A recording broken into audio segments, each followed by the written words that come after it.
Hello everyone, magandang umaga sa lahat. And it's another weekend and another chance to spread the word of God. So let's continue to glorify our God as much as we can. So in this topic, I would like to share about the book of Matthew chapter 9. So continuation to siya. So dun sa last topic natin. Yun sa Sermon on the Mount Pero ito sa chapter 9 lang. Chapter 9 na to siya. So this video is about mercy over sacrifice, So if you have time, embark with me that we may learn the word of God, and increase our knowledge about His word. So let's begin. So in Matthew 9:10-13 it is said, "And it came to pass, as Jesus sat at meat in the house, behold, many publicans and sinners came and sat down with him and his disciples." So umupo si Jesus, sa isang bahay sa kainan, and maraming mga tax collector and mga kasalanan nakasama siya na nakaupo ba together with his disciples, kasama niya yung disciples niya. Sa verse 11 it is said, "When the Pharisees saw it," so yung mga pari, dun sa Israel, "they said unto his disciples, Why eateth your master with publicans and sinners?" Ba't kumakain yung guro nyo, master nyo, kasama ng mga tax collector at mga makasalanan? Yung mga tax collector, guys, sila yung kababayan nila, na natasan ng Roman Empire na mag-collect ng tax. So kaya portrayed yung mga tax collector na very sinful ba, kasi parang traitor ang mga yun. So very religious kasi talaga yung mga Israelites, mga Jews. So pag nag-serve ka sa ibang bansa, feeling nila traitor ka ba. So sa verse 12 ang sabi, "But when Jesus heard that, He said unto them, They that behold need not a physician, but they that are sick." Sabi ni Jesus, sa kanila, nung narinig niya yung sabi ng mga pari, yung mga magaling, yung mga walang sakit, hindi kailangan ng doktor or physician, but they that are sick. But yung mga may sakit. In verse 13 ang sabi, "But go ye," sabi ni Jesus Christ, "learn what that meaneth. I will have mercy and not sacrifice. For I am not come to call the righteous, but sinners to repentance." So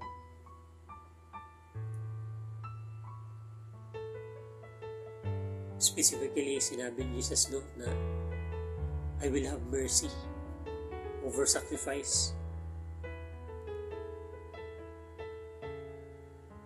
For I'm not come to call the righteous, but sinners to repentance.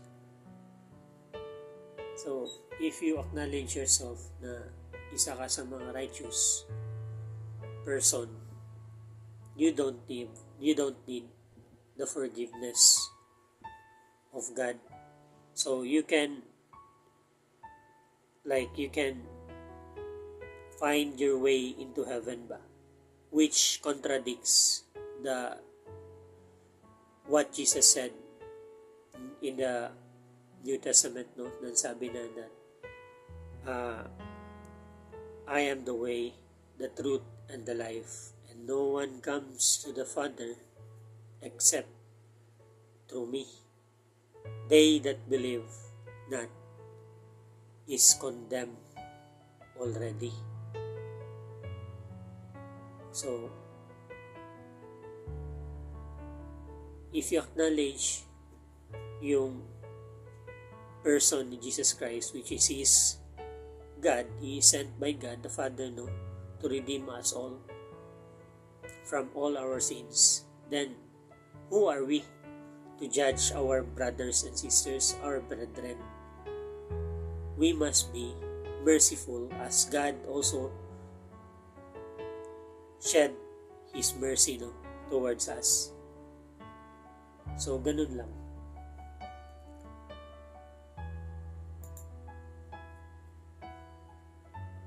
Mercy over sacrifice is a profound biblical principle highlighting that God values compassion, love, and inward faithfulness more than ritualistic religious acts. So,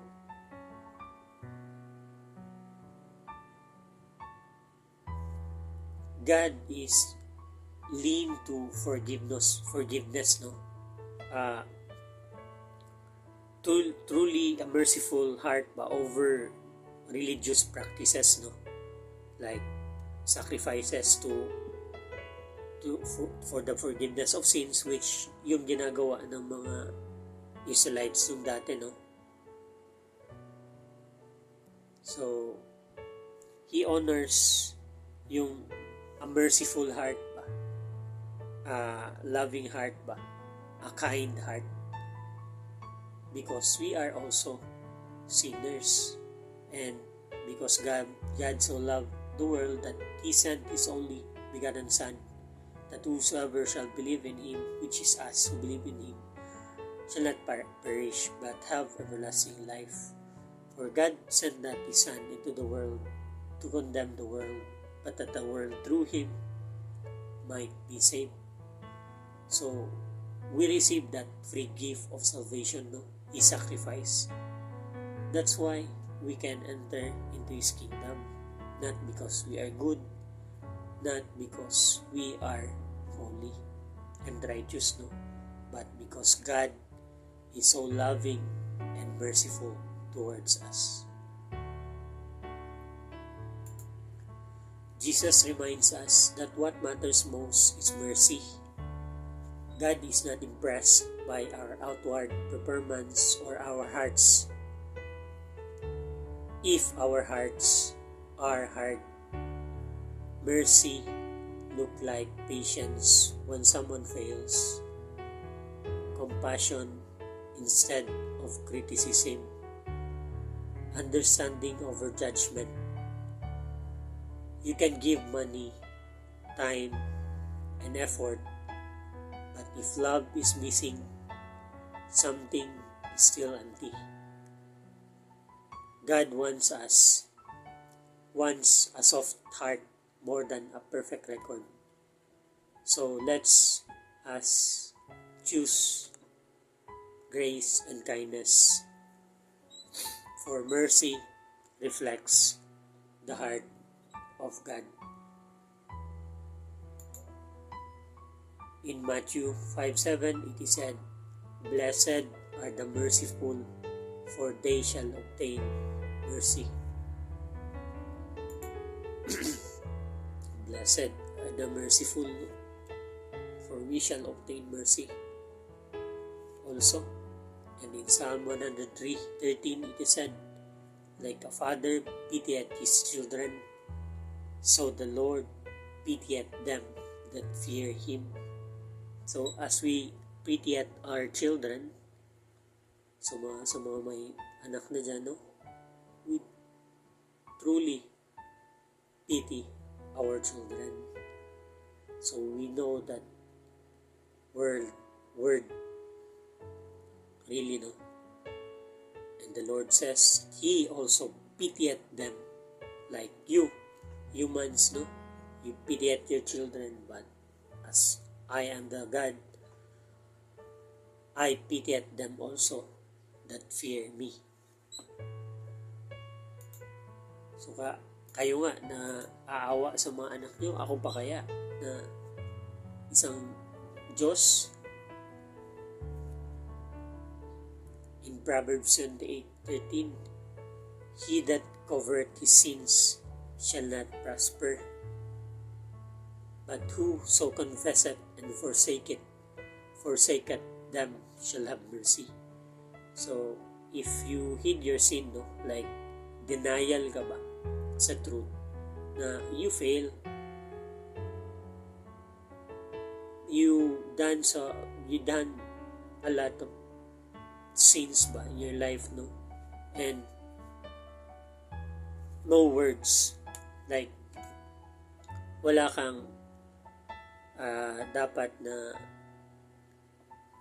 heart para isisi sa iba ba, but instead of you receive and accept that you fail and accept your sins and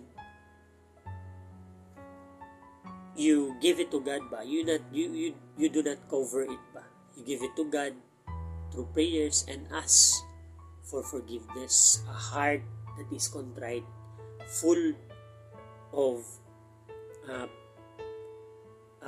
repentance, no, pagsisisi, yung contrite spirit ba, contrite heart, na talagang you abhor your evil works, no, yung mga nagawa mo dati. Ang sabi ni Jesus Christ, ang sabi ng Diyos, the Lord is nigh to them with a contrite spirit, contrite heart. Malapit ang Diyos sa mga nagsisisi, no, na puso, na spirit, na talaga ba through your prayers, no, you cry out to God. Yun yung evidence of your state na talagang nagsisisi ka. You may fool your brothers or your parents, but you can fool God. God sees everything. He knows everything. So kung totoo yung sinasabi mo na nagsisisi ka, nakikita yan sa heart mo, sa pagsisisi mo. In Isaiah 55:7, it is said, "Let the wicked forsake his way, and the unrighteous man his thoughts, and let him return unto the Lord, and He will have mercy upon him, and to our God, for He will abundantly pardon." So, let the wicked, tayo lahat, no? We are wicked. We are sinners. If let the wicked forsake us his way, if we forsake our way, and the unrighteous man, we, tayo lahat, his thoughts, yung mga evil, wicked thoughts natin, no? Let him return unto the Lord. Let's seek God ba? Let's seek the mercy of God ba? Let's seek the light of God ba? That we have the will also to change, the will also to depart from evil. We cannot depart, we cannot get out, but we have the heart ba to change. Lord, if I could just leave this place, no, leave this state, no, leave these sins and these chains that is already holding me, binding me. Lord, if you will help me, yun ba? I cannot do it alone, God. Please help me. I want to change. you choose what will happen if you will not ask. Who will help you? No one can depart from their from evil, no? Because especially when you are rooted, naka-root na yung sins in your life, and marami ng basket, no? Ng sins ka meron, and very strong ng root pa. You cannot uproot it by yourself. Sinong tutulong sa'yo? Only God.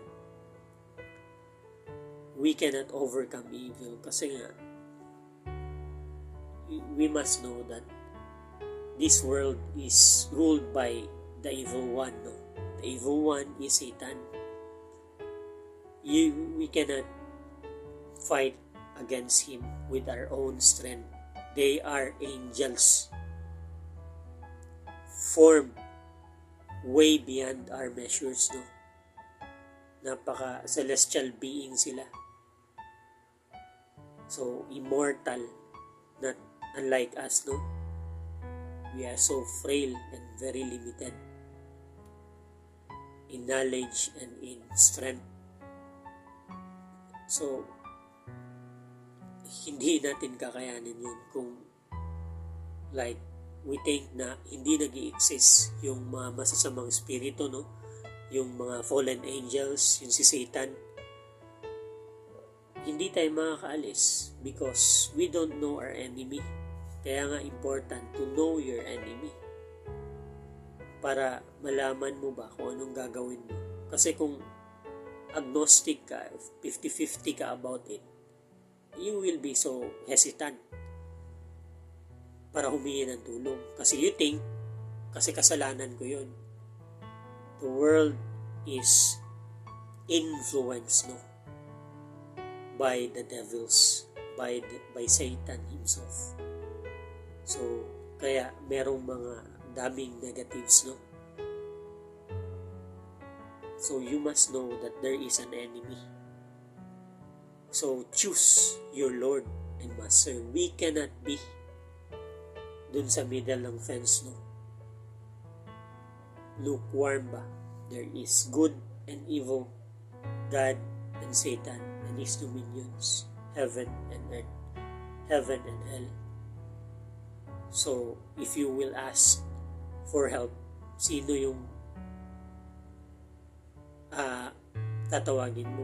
If you are interested, no, na makaalis sa situation mo, think about it. For eternity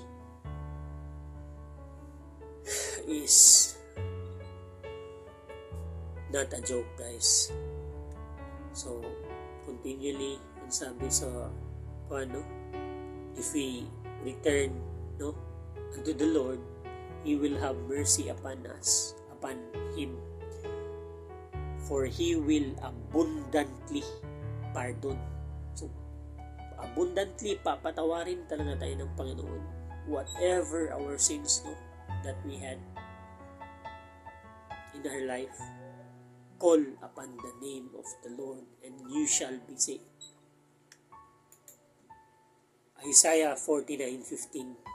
Can a woman forget her sucking child, that she should not have compassion on the sons of her womb, the son of her womb? Can a woman, ang babae daw, can she forget her sucking child, yung anak niya, yung baby niya, that she should not have compassion, na hindi siya maawa, no, sa baby niya? Yes, they may forget. Posible yun sa mga nanay. Yet, ang sabi ng Panginoon, will I not forget thee? As long as you call on the name of God, Jesus Christ, the only begotten Son of God. And there is one mediator between God and man, Jesus Christ, the King of Kings, our Redeemer, or reconcile us, no, to God. In Psalm 103:12, as far as the east is from the west, so far had He removed our transgression from us. Remember, God, that our sins is earthly, but heaven is so broad and wide, no? The mercy of God can always reach us because God is an eternal being. So don't be afraid and don't be shy. Those who will deny the name of Christ, those who will deny Christ, no, and be ashamed of Him, shall the Son of Man, Jesus Christ, said in the New Testament, no, that He will also deny us in front of the Father and His holy angels pagdating ng judgment. Kasi nahiya ka kasi nahiya ka na yung mga pinsan mo, yung mga kapatid mo, o yung mga kaibigan mo, kabrad mo, no, na, uy, nakapolo ka ngayon pastor, takot ka ba na ma-rebuke o maging katawa-tawa sa mga kaibigan mo?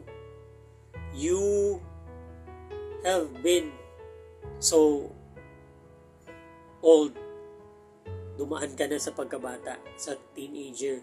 Now you are half, no, ng life mo, or more than half ka na ng life natin, no? Ano pa ba yung ikakahiya mo? Ikakahiyaan natin.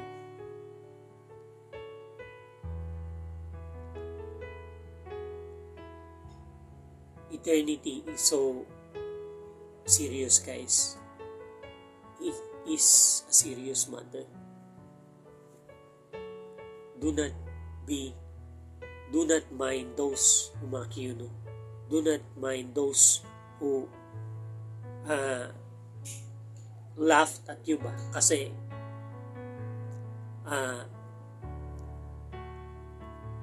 tumatawag ka sa Panginoon, no?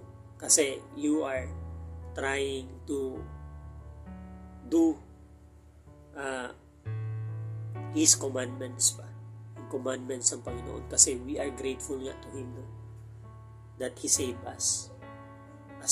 A speck like us, a sinner like us, a wretch like us.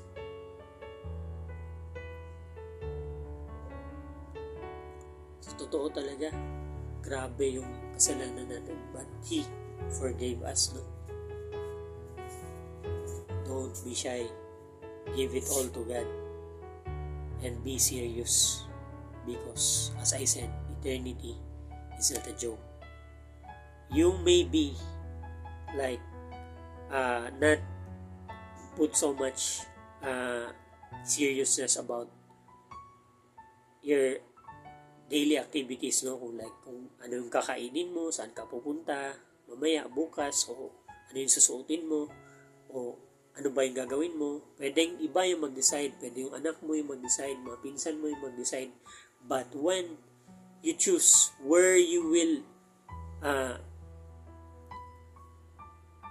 spend your whole eternity, no, yung soul mo and spirit for eternity, come on, do not give it to others. You must decide on your own. Choose on your own. Be serious about it.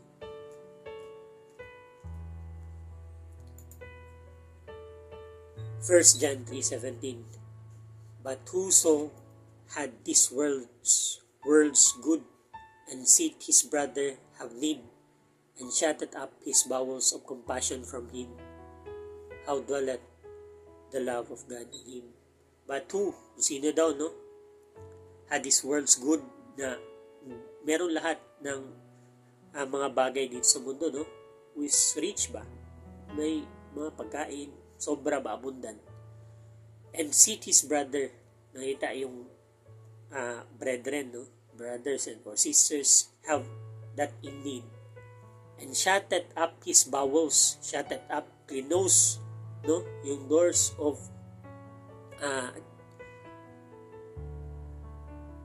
giving ba, charity ba, goodness ba, bowels of compassion from him. How dwelleth the love of God in him? How? Paano nagdodwell ang pagmamahal ng Diyos sa iyo kung ganun?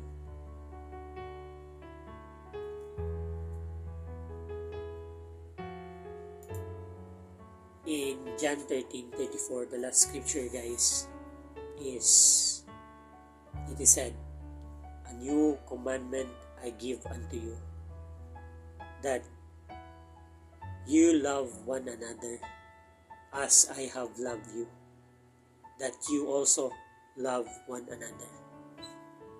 So, ito yung commandment, that we should love one another as God, as Christ also loved us, that He gave His life, no, for us, so that you also may love one another. So that's all, guys. I hope you've been blessed. Thank you for listening, guys. At mahaba na yung video. Maraming salamat talaga sa pakikinig, no? As I always say, let's fear God and depart from evil. Let's be not overcome of evil, but let's overcome evil with good. Mag-ingat kayo, and may God bless you.